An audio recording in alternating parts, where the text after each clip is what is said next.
Okay, so I've removed the lifters and the push rods are different. Here are the push rods. The one on the left is aluminum, the one on the right is stainless steel.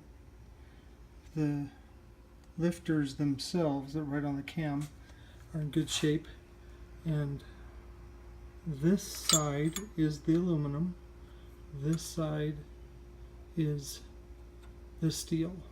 I was trying to see which port was the intake and which one was the exhaust. This is the intake on this side here.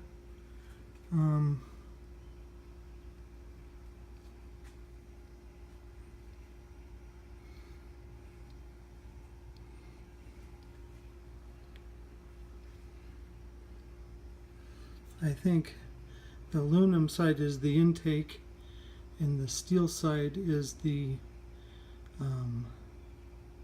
or the exhaust side is the steel, just simply because of heat. And but anyway, the rockers look really good. They were in tolerance. Everything fit here really well. It was in good shape. Head is good. Valves are good. Lifters are great. I think I showed the camshaft. Camshaft is good. It's the crank. You can see that just, oh my gosh. I did mic it out. This is 1.624 in diameter, and it is still round. This is not round. This is ovaled, and the measurements from side to side here are like 1.2829, and it's like 1.36. I'll have to go back and get the exact numbers, but that's what I'm seeing is this movement. And I believe what's happened is because there's so much just stuff probably got up in there when the seal failed, so whenever this got hit, I'm sure that it damaged, and then oil started coming out, and it was oil starved. This is oil starvation. This is what happens when it runs out of oil, and because this is the bottom sump, so all the oil sits in here. There's an oil pump. Here's the intake screen, so it's pumping oil into, so from through the filter, through this pump, into the main bearing here. And then it pumps into the main bearing, and like I was saying, this seal has been driven all the way in. It's supposed to be sitting off a little bit, but there's a return hole right here.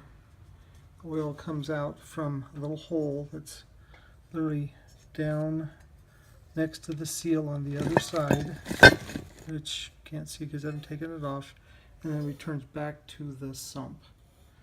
So that's how it keeps flowing around, but oil pressure is taken from here, but it's also taken to the other side of the journal. So oil starvation, I'm sure it happened when the bottom seal failed and we lost all the oil. Anyway, that's what happened, so I'm going to keep tearing it down. Okay, so I have taken the cover off. Just with taking the cover off, there's these screws here, these screws up here loosened. That whole plastic piece just lifts off. I've undone the oil tube, which goes down there, attaches to this bolt. So you pull that one out. I've taken the screen off. Now I've put the little screws back in, and this is a little fan. And so now I'm going to be taking this counter flyway off so that I can disconnect it from the crankshaft, so that I can pull the crankshaft and see what the bearings look on this side. So that's where I'm at right now. I'm probably going to use so that I can torque that off. I can get my impact wrench out, but I'm going to put a screwdriver inside and I will wedge it on this other side in the gear teeth up against that little flange, which is allowed. So here we go. Okay, so I have removed the bearing, or the main screw. I'm gonna have to replace anyway, what I did is the cam, or the crank, is able to move in and out, and so I wrapped it on the end of this, which pushed the crank in slightly, and just loosened this because this is keyed. You can see the key in there, and so I'm going to pull this off, and then we will see what we got. So here's the armature. Here's the inside of the crank flywheel. There's little magnets inside there. Little Woodruff keyway fit inside there. Not getting any oil leakage out of this side, which is a good sign. And I think this bearing is replaceable. I'm hoping it's not bad. Anyway, I'm going to slide the cam, or the crank, out, and then we'll see what it looks like. Oops. Okay, so there's these little bushings. This little bushing was on the inside, with this, which is the governor rod, which is hooked up down here with a Z-spring. I'm just going to leave it here for right now. This is unscrewed, and then this is the governor, and this will be set. Anyways, there's also a small cotter pin right here that comes out, and now there's another little bushing which was on the other side of that, and that will allow you to move this out once we go to take the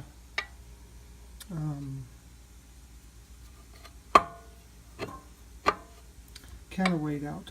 So anyway, that's where we're at right now, but don't lose these two little bushings or this little cotter pin. I think once I get it out, I'll put them back on, but anyway, this was on the other side of that little cotter pin, so it doesn't bind. So it's kind of in between those two.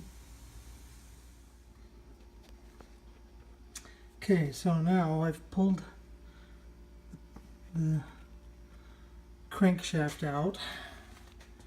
The front looks great. The bearing looks good. There's a little groove in it. I need to find out if that's supposed to be there or if it's out of there was some play in it. So anyway, this is you can see just how bad that is. I'm quite worried. Well, I don't know. I don't believe I can clean that up. It's so scored. I mean, it should be like this, just perfectly smooth. I rub my finger across there, and these are really deep gouges, and those gouges are the same gouges there.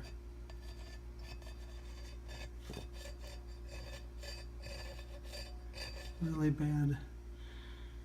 So I'm afraid it's a new camshaft, or new crank, and a new sump. But everything else looks good.